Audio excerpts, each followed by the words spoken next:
Let's begin in Osun State, where the state government has imposed a 24-hour curfew on Ifon, Ilobo, and Osun communities as communal clashes have escalated.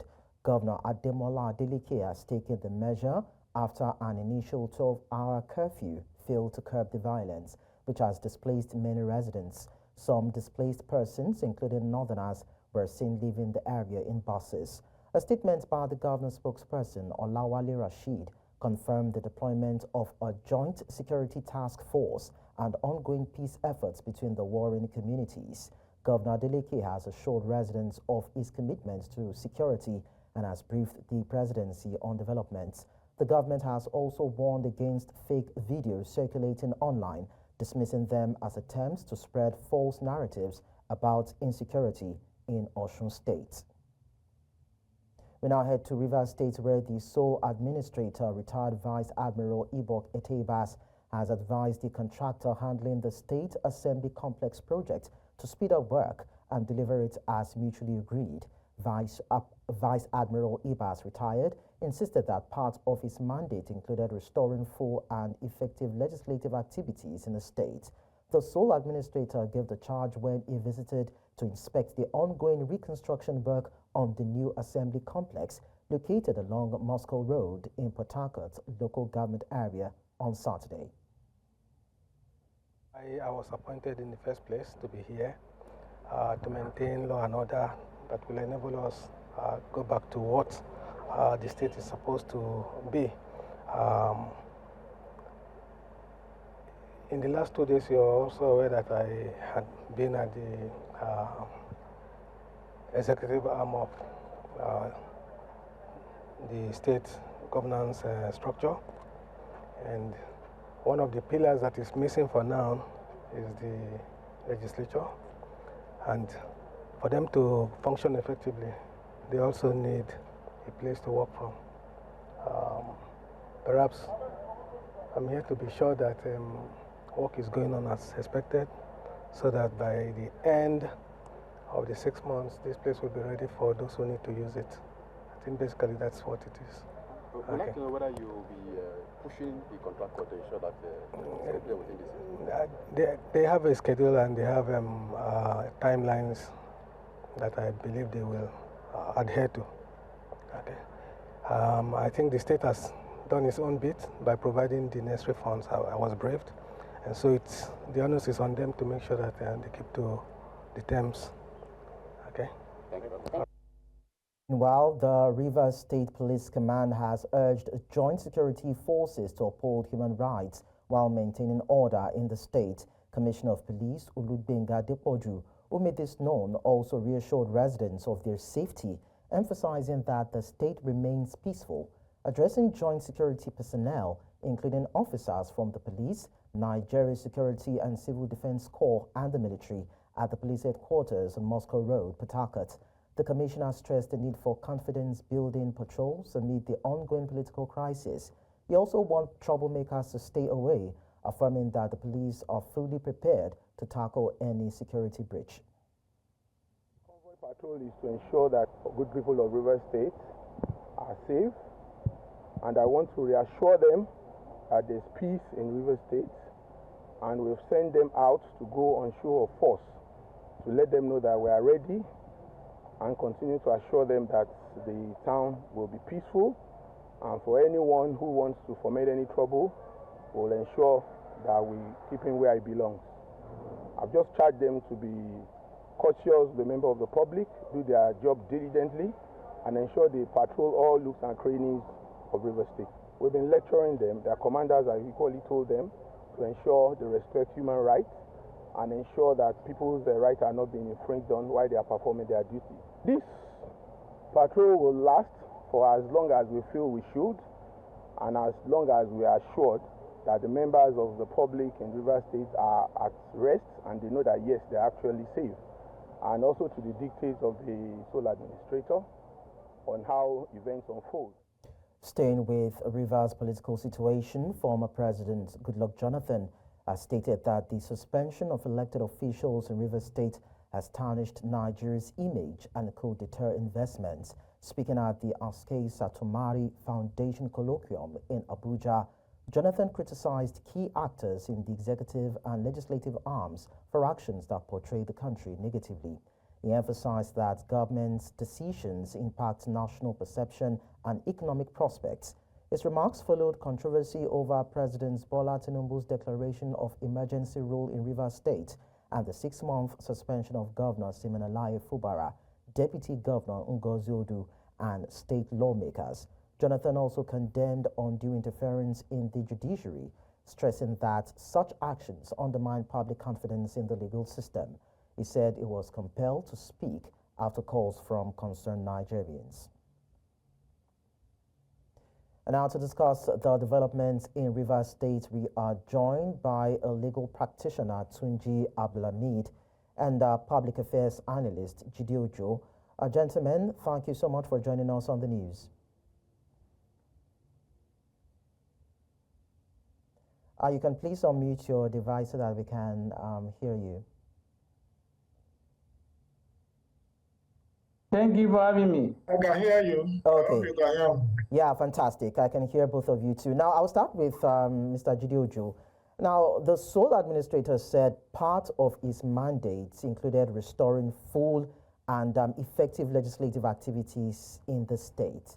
Now, can that be done without restoring the governor to his rightful position? Well, I think the sole administrator is trying to make the best of a bad situation.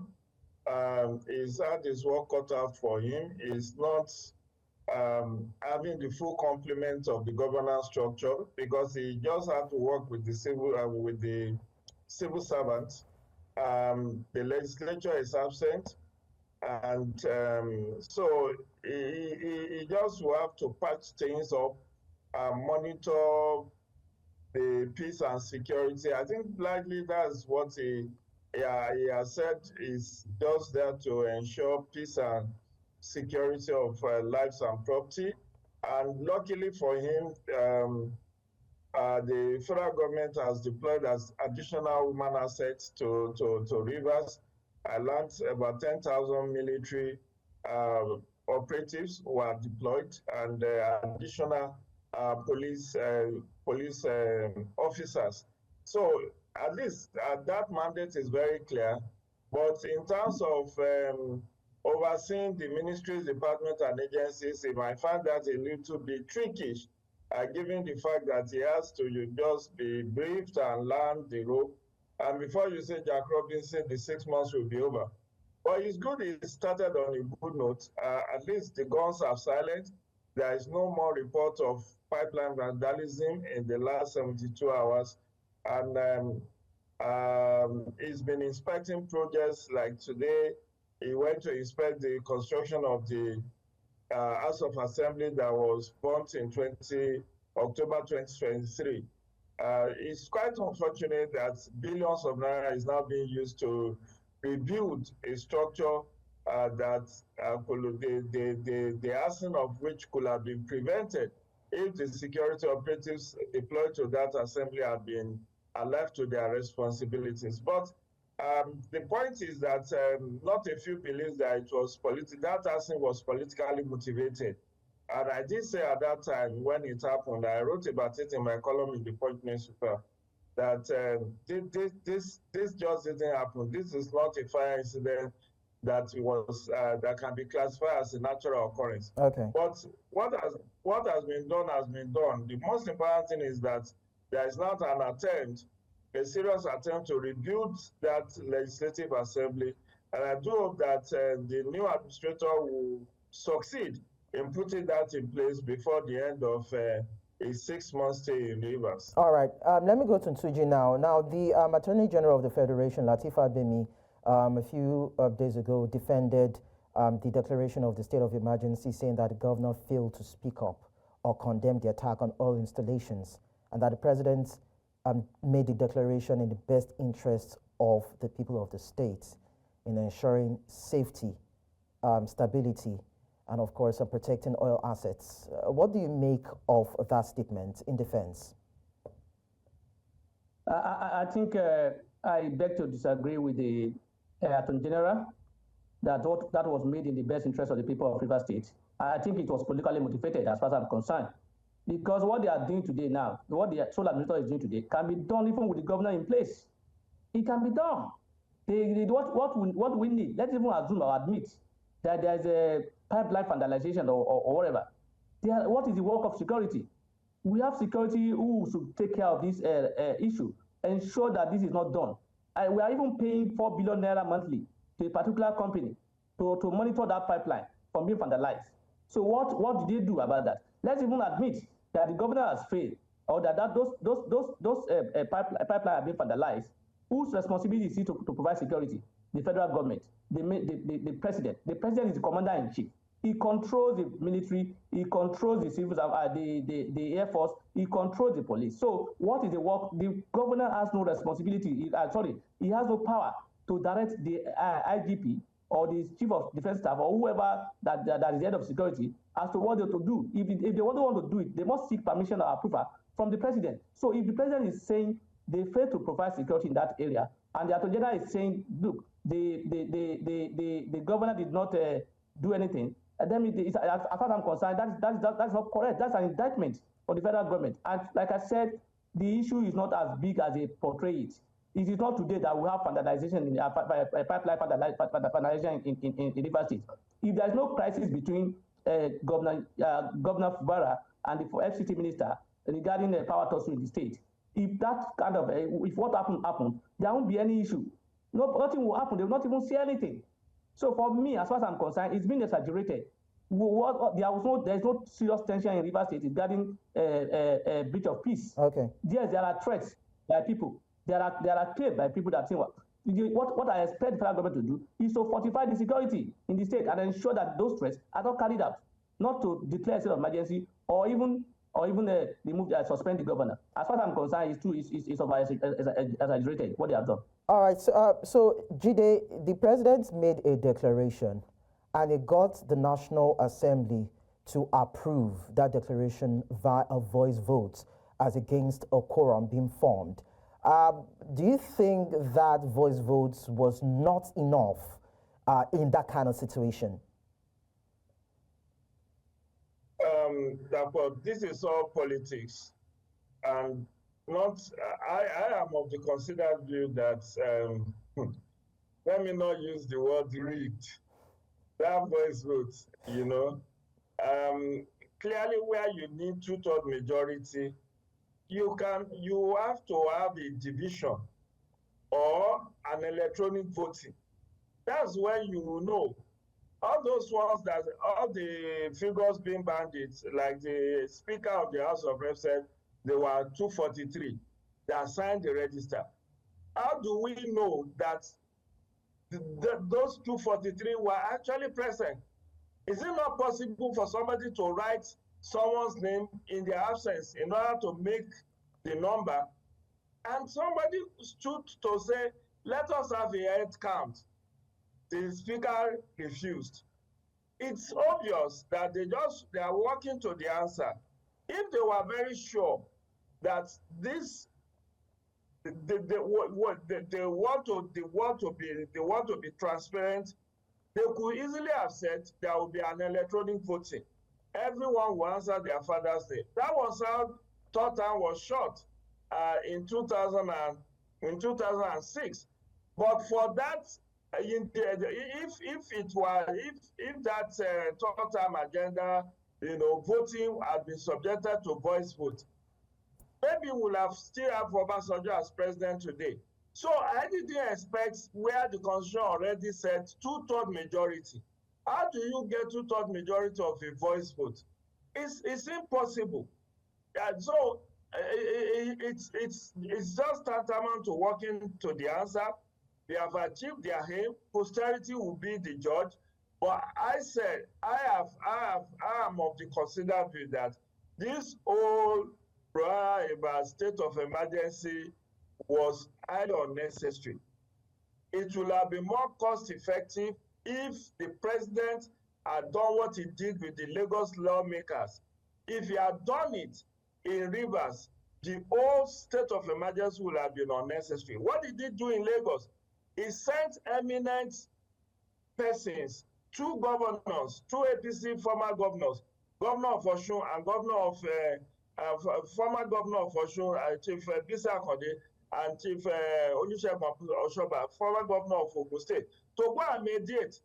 When they didn't quite succeed, he called the lawmakers, 40 of them. He invited them and had discussion, had to have discussion with them at the presidential lodge.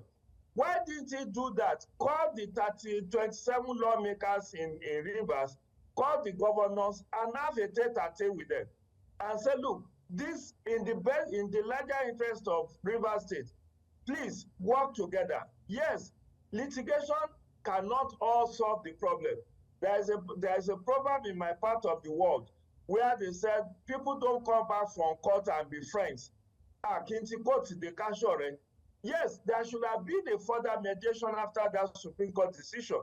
And I've called that even if the president didn't want to be the one, he could have summoned the National Peace Committee or eminent persons group, people like General Yakubu Gowon, people like Chief Emeka Anyaoku, people like Abdulsalami Abaka, people like Bishop Asam Kuka. If the four of them summoned both the FCT minister, the 27 lawmakers, and then the governor to a round table, in one day they will achieve what this state of emergency and the cost implication could have been avoided. So I believe that this is all towards 2027. It's all towards state capture, and we wait to see how all of this will pan out eventually. Okay, Tunji, one of our correspondents in Rivers State, in Port Harcourt, to be precise, did a sweep of the environment. Things are going on as normal, but then we still see the militarization of the states. Do you think that is needful at this time? I said it earlier on. Let me first of all align myself with the submission of Mr. Ojo. I totally align myself with his submission. And I want to say, I have said it earlier on, that it's unnecessary and that there's no need for that state of emergency, because it wasn't as bad as they painted it. There was no serious what's it called, imminent danger in Rivers State. There was no any disorder, public disorder, or public safety, lack of public safety. What they relied on was the issue of one what's it called, pipeline vandalization that happened. And then they are also talking about, you can see now that the Attorney General, with due respect, they lied to us, because he said the governor failed to do anything regarding the House of Assembly that got burnt. And today we are becoming aware that the House of Assembly is even under construction. It's almost completing. So for that is not, and that was one of the reasons why they said there is no assembly in Rivers State. And I beg to disagree. There was no assembly in Rivers State, and the members of the House of Assembly are passing bills into law, are issuing a warrant of arrest, issued notice of impeachment, and they say no assembly is not working, no assembly in Rivers State. Why are they doing all those things? Where were they sitting? So for me, as far as I'm concerned, Section 11, Section 5 said as long as the assembly is meeting and passing resolution, there is assembly in Rivers State. So for me, it was like Mr. Ojo said, it's just geared towards 2027. It's politics. It's just power state capturing. There are so many states where people are being killed. There are so many places where so many things are happening. There was not even any statement from the federal government talking about even declaring any state of emergency. So for me, it's not good. People are talking about is to prevent imminent danger. With danger, a serious president or responsible president, I'm quoting them, will not fold his arm and allow state. Everything that the president must want to do must be in line with the Constitution. Is there anywhere in the Constitution where they say the government should be suspended or an sole administrator be appointed? I'm not aware of any. So in fact, even if you have good intention and what you are doing is genuinely is a genuine intention, as long as it's not covered by the Constitution, it is illegal and unconstitutional. So for me, it is not in the best interest of the people. It can even be, this issue can be resolved by not even calling all the entire 27 members of the House of Assembly and the governor, by calling Mr. Wike alone, and the president called Mr. Wike alone and talked to him. Say, Mr. Wike, let peace reign in your state. That will end the case. Okay. Mr. Wike, once he gives directive to this assembly member, they will dance to the storm. And we know all this thing that is happening. So for me, as far as I'm concerned, it is just a simple matter. The president is not interested in having the matter resolved. That's what they want to achieve. They want to achieve that state capture as stated earlier on, and that's what they're working towards. It's working from the question to the answer. All right. From the answer to the question. Tunji Abdulhamid, Jide Ojo, thank you so much for sharing your thoughts with us. A pleasure. Enjoy the rest of Thank your you for weekend. having me. It's my And you pleasure. too. Let's now go on a short break. When we return, Borno man assaults minor for plucking mangoes in his compound. We'll bring you the details in a short while. Do stay with us.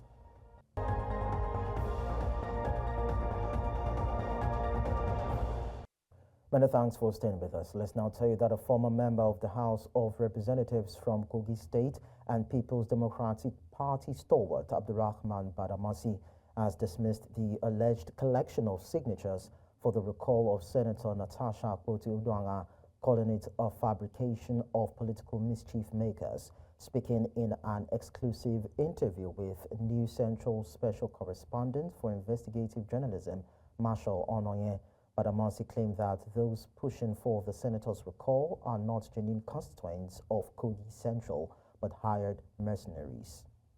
Not an organic call or recall. Why? Because it is not the wish of the people.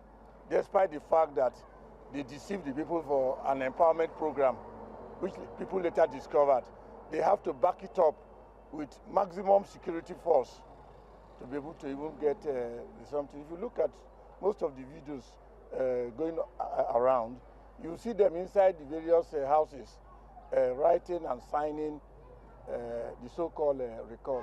We saw it as an opposition party of PDP. We saw it as a charade. We saw it as something that will not go anywhere. It cannot stand the test of time. The first step is to collect signature attached to repetition to INEC, and INEC will now embark on verification of those signatures if they are genuine. Thereafter, they will call for a referendum of yes or no. They are on their first stage, and we notice extreme fraud in the collection of signature. On that one, we'll wait for them in the verification exercise. In Borno State, northeast Nigeria, a young schoolgirl has been hospitalized at the University of Maiduguri Teaching Hospital after suffering severe injuries from a brutal assault by a man identified as Maman Shatima Baba. New Central's Omori Karawa has been following the story and brings us the latest details. A disturbing amateur video captures the moment a young schoolgirl was viciously assaulted in Maiduguri, the capital of Borno State. What began as a simple act of plucking mangoes from a tree at Pampamari bypass escalated into a shocking case of violence that left the girl in critical condition. This is a case not for the father of the girl, but it's for the state. And people like you as journalists, at least you will make it to the whole world to know that justice has been done to the girl, so that they will know that in Borno, because we have a law, Child Protection Law 2021, that is has been domesticated. And then we have the VAP Act law, where it says if you see somebody inflicting an injury on somebody, he should either go for 10 years imprisonment and pay the sum of 500,000 or both. And then anybody that sees the person committing that offense and did not report will serve 5 years imprisonment and then pay the sum of 250,000. So these are laws that have been written. So I think that we'll go by the law, and we will make sure that justice is being given to this little girl. Following public outcry over the video, operatives of the Nigerian Security and Civil Defense Corps arrested the suspect. Maman Shatima Baba admitted to his actions, claiming frustration over repeated instances of students plucking mangoes from his tree.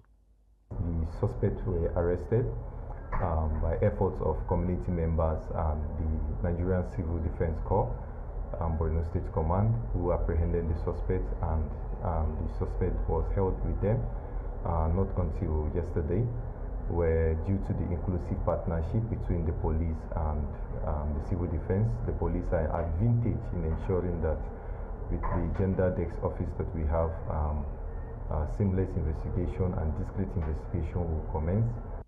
The 14-year-old girl, Hawa Muhammad Goni, sustained multiple bruises and injuries and is currently receiving treatment at the trauma center of the University of Maiduguri Teaching Hospital. We spoke with her father, Muhammad Goni, who shared his distress over the assault on his daughter. Karen zirma samareda na kakarin yare tiri sama so huzuna are burodan an jira official an ce shakuro gudana sai ya ce nono maguzai dare da auri likiduwa za ka yi fangaye alhamdulillah kuma ro an jira kuru so sanna ala bara su sai ga nan galau sa wanda na alhamdulillah bana dina ya manyan biya ala an dia bana zina kama dia bana zina bana zin alhamdulillah goren yana da excellency ya goren yana am kura sama so isana commissioner so some also big abunyo say some also is an come isi mabao. She did the normal a growing child should do. I don't see it to be anything negative.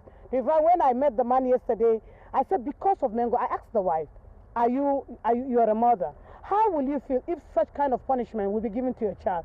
She said she would not like it. Then why did you allow your husband? And you were the one pushing the girl and then giving him another stick after he exhausted the first one, then you gave him another one. I mean, it's really very bad. As Hawa continues to recover, concerned citizens are calling for swift justice to ensure such acts of violence do not go unpunished. Experts are also urging the public to refrain from taking the law into their own hands and to report such incidents to the appropriate authorities for proper action. In Maiduguri for News Central, Omar Kirawa. To health matters now, the United Nations Children Education Fund has called for more efforts in tackling the high rate of neonatal mortality in the country, saying much needs to be done to reduce available and alarming figures. Representatives of UNICEF made this known during a visit to hospitals located at the Adepoju and Eleme areas in Rivers State, South Nigeria. Amadin Uyi compiled this report. A typical day at the Model Primary Healthcare Center, Adepoju, located in Rivers State, Nigeria. With most of his patients called from the surrounding communities, a large chunk of these comprise women, children, and infants. With Nigeria having the largest rate of neonatal mortality in sub-Saharan Africa at 35 deaths per 1,000 live births, beating the regional average at 27 deaths per 1,000 live births, many believe it is an emergency that should be tackled. Neonatal mortality is an urgent priority, and we must continue to advocate for and implement interventions that ensure every child receives the health care they deserve from the moment they are born. A walk through the hospital, an initiative by the United Nations Children Education Fund, sees activities at its crescendo as medical personnel jostle to attend to patients. The hospital is clearly a beehive of activities as women and children take high priority. We usually see about 120 in a week, outpatients in a week. So I think that's good enough. While UNICEF is calling for more efforts to improve healthcare system in hospitals and healthcare centers across the country, the fund also donated an oxygen plant to boost access to healthcare delivery for those in need of oxygen, which has always been hard to come by in the state. It is crucial that we strengthen our healthcare system, increase access to quality services, and raise awareness about the importance of early and continuous healthcare for children. The issue of oxygen availability in most of our general hospitals has become a thing of the past. And the good thing about it is that this plant also supplies some of the private hospitals in town. With sub-Saharan Africa contributing to 43% of all global infant fatalities, experts believe that these interventions by UNICEF will help in reducing this figure, which many believe is extraordinarily high.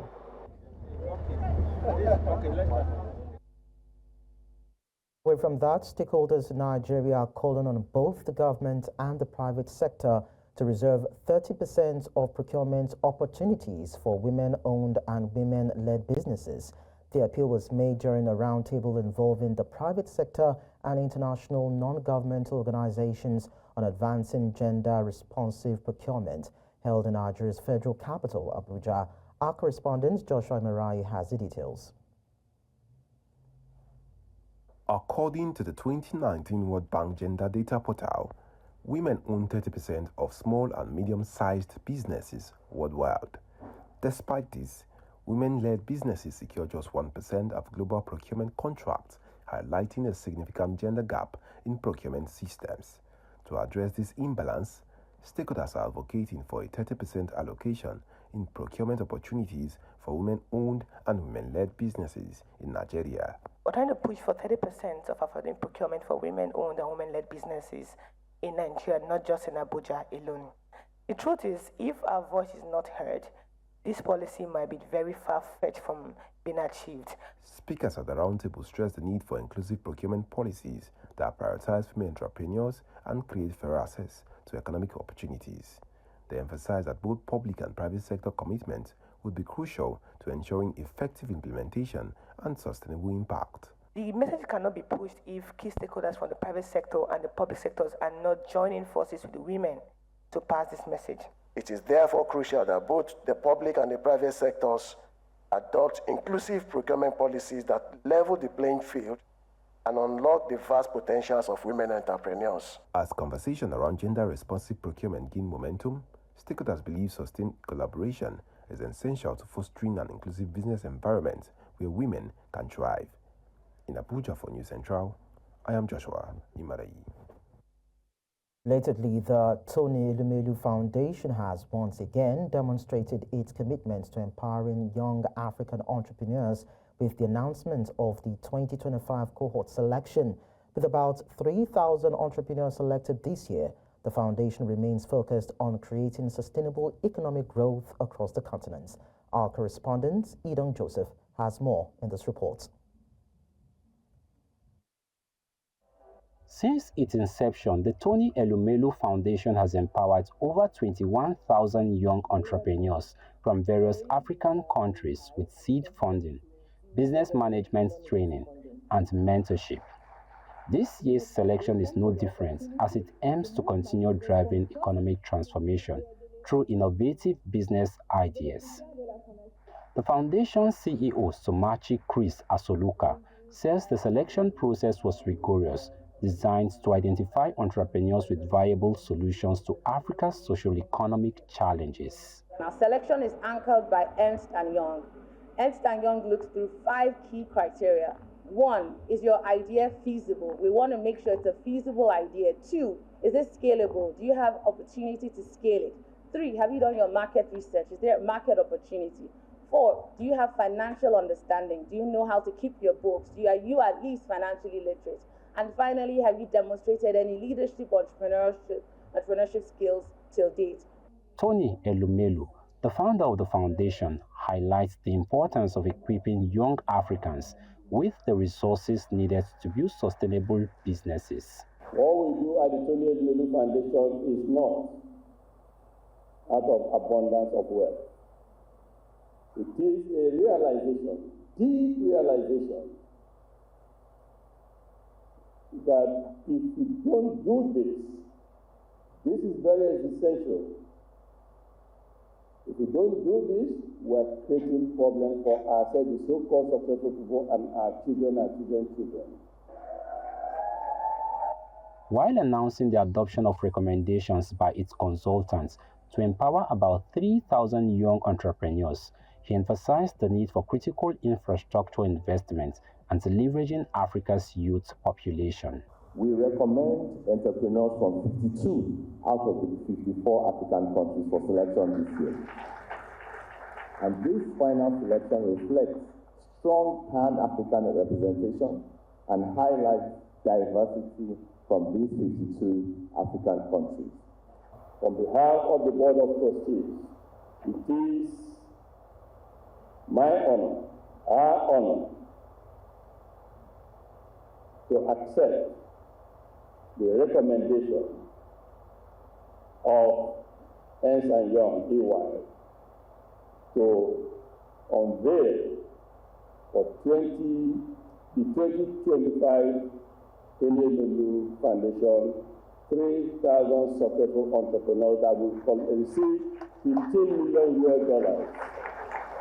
With the 2025 selection, which represents the 11th batch now selected, those who were not successful have been urged to keep their dreams alive and continue striving for success. In Abuja for News Central, Edong Joseph. Coming up on the news. Sudan military seizes key buildings, pushes back RSF in Khartoum. We will tell you more when we return. Join us again.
Still in Africa, Sudan's military has seized several key buildings in central Khartoum from paramilitary forces following the recapture of the presidential palace. Army spokesman Nabil Abdallah confirmed the takeover of the central bank, state intelligence headquarters, and the Sudan National Museum. The military has continued to apply pressure on the rapid support forces, which have withdrawn from some locations but still control parts of the heavily damaged airport. The battle for Khartoum's government and financial district has strengthened the army's position, securing strategic road routes. However, analysts warn that the conflict, which has killed tens of thousands and displaced millions, is far from over. Army Chief Abdel Fattah al-Burhan has vowed to press on until Sudan is fully liberated as clashes between the two forces intensify. In the meantime, female doctors in Sudan have risked their lives to treat patients as war has devastated Khartoum's hospitals since April 2023, with up to 90% of hospitals in conflict zones forced to shut down. Medics are also forced and faced with impossible choices between family and duty. Dr. Safar Ali, one of the last remaining obstetricians in the capital, has stayed behind, risking her life to ensure safe births. Other medical staff, including nurses and janitors, have continued working despite bombed hospitals and threats from combatants. ده لمستشفى النوع عن طريق الصدفة. كنت جاية سايقة بجيراننا وهي وقعت وجيت العيادة المحولة على أساس إنه يعملوا لها دريسين وكذا أو نخيط لها الجرح. جيت على الأساس ده قابلت الدكتور جمال وطرح لي الفكرة طوالي وقلت له ويلكم وجيت طوالي أنا هنا. لما جيت البلوك ثاني ما قدرت لحد الآن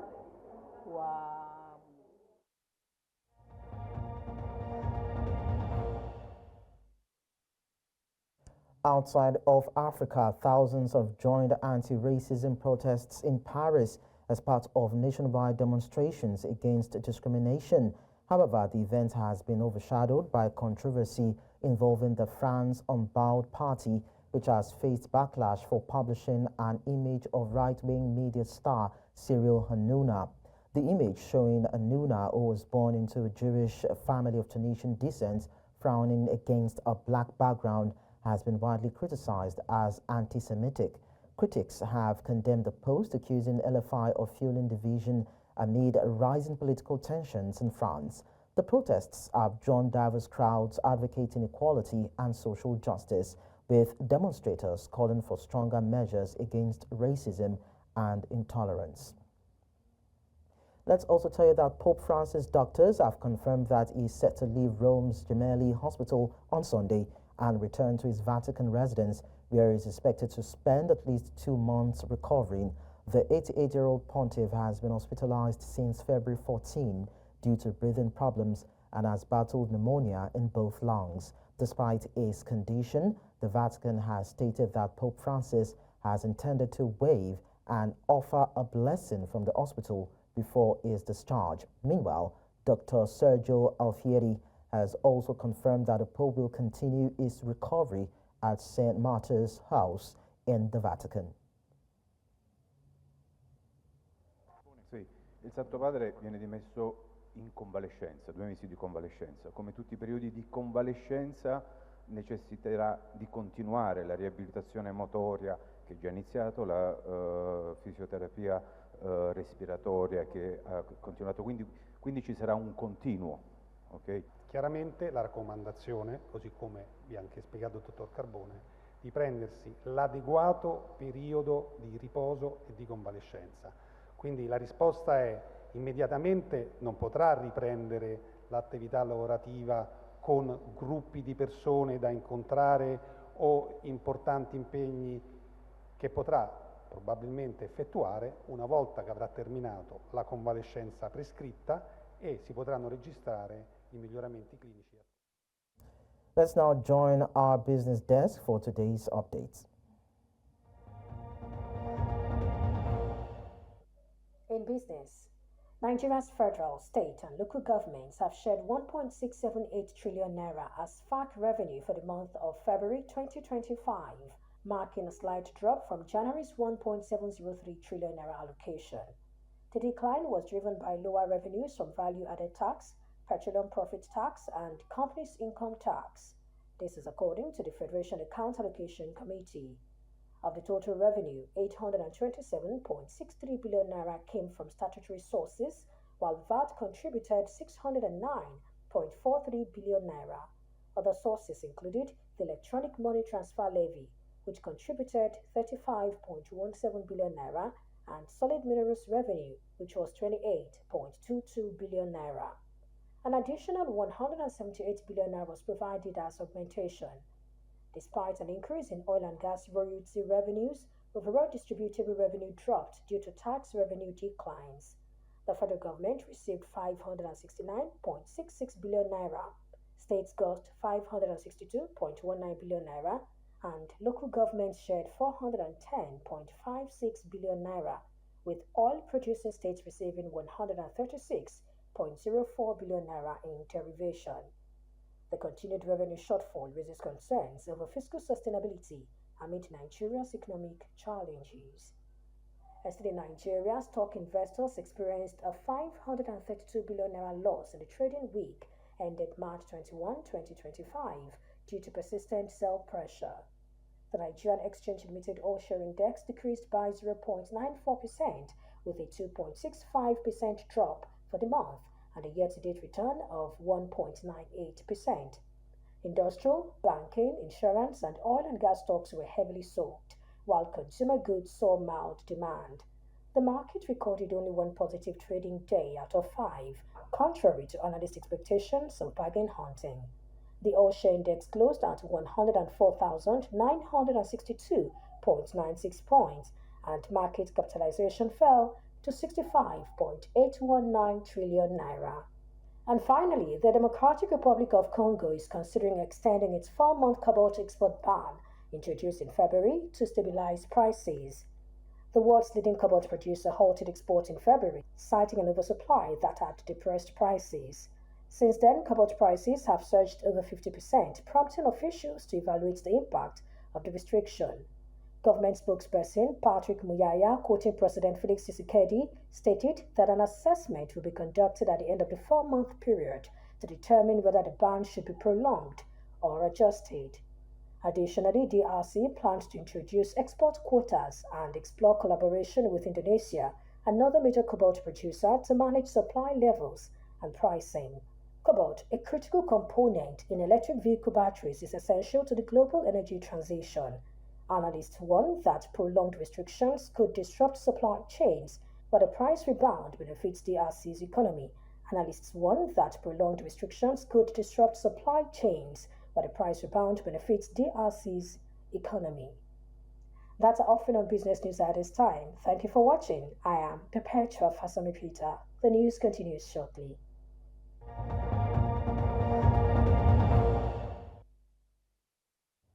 Up next is sports news. In sports, Plateau United climbed to 13th position after a comeback win against Kano Pillars at the new Jos Stadium on Saturday. The home team trailed when Jerry Alex put Kano Pillars ahead in the 30th minute but Plateau United showed resilience after the break. Sam Pam equalized in the 57th minute, connecting with Itodo's trademark long throw-in. The comeback was complete in the 76th minute when substitute Saka Gafar fired home the winning goal. The 2-1 victory gives Plateau United a much-needed 3 points as they continue their climb up the table. The Super Eagles of Nigeria have landed in Uyo ahead of Tuesday's World Cup qualifier against Zimbabwe. Nigeria's national team touched down the airport on Saturday afternoon, fresh from their victory in Rwanda. Victor Osimhen's 2 goals secured a comfortable 2-0 win for the Super Eagles in Kigali. The team now prepares for their next challenge at the Godswill Akpabio International Stadium. Zambia's Warriors have also arrived in Nigeria. They first landed in Lagos before connecting to Uyo for the crucial match. The Zimbabwean side comes off a hard-fought 2-2 draw against Benin Republic that keeps their qualification hopes alive. The Athletics School Games 2025, which was held on Saturday the 22nd of March at the Yaba College of Technology, saw 16 schools from Lagos compete in a vibrant inter-school athletics tournament. The event featured elementary and secondary school athletes showcasing their skills in events like long jump, shot put, discus, and triple jump. Registered with World Athletics, the tournament ensures that athletes' performance times are globally recognized. Event initiator Seun Akinbon highlighted the goal of providing opportunities for athletes to excel and be discovered by scouts following the success of the inaugural edition. It's a track and field competition amongst private schools in Lagos. It's going well. We're running a little bit behind schedule because we had like really heavy rains last night, and we kind of pushed us back like 30 minutes or so. But it's going really well. The children are having a good time. They're making friends. They're winning medals. Yeah, they're having a good day. We have a total of 9 primary schools and 8 secondary schools today. Primary schools are running under 7, under 9, and under 11, and then secondary are running under 13, 16.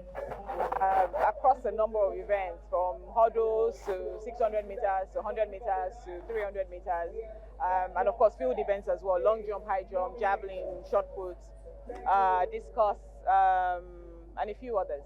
This is a talent discovery event and program which falls within the cardinal point of the Sport Commission core responsibility and mandate. So we are in support of this to develop younger ones, the youth, and to provide opportunity for their exposures that will also lead to the state recruiting its athletes for the 9th edition of the National Youth Game, which will come up in September in Delta State.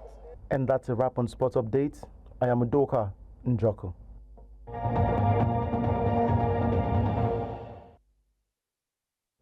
And that's all at this hour. But before we go, we'll look at our top stories again. Osun State government has imposed 24-hour curfew on Ifon, Ilobo, and Area Osun communities as communal clashes escalate. Former President Goodluck Jonathan has faulted the suspension of elected officials in Rivers State, said action has tarnished Nigeria's image. We also told you that Sudan military has seized key buildings and pushed back RSF in Khartoum. Do send your eyewitness report to the WhatsApp number on the screen, and you can follow us on social media via @NewsCentralTV. Watch us live on DSTV channel 422, GoTV channel 23, StarTimes channel 274, Avo TV, and YouTube. Many thanks for watching. I am Lekon Onobanjo.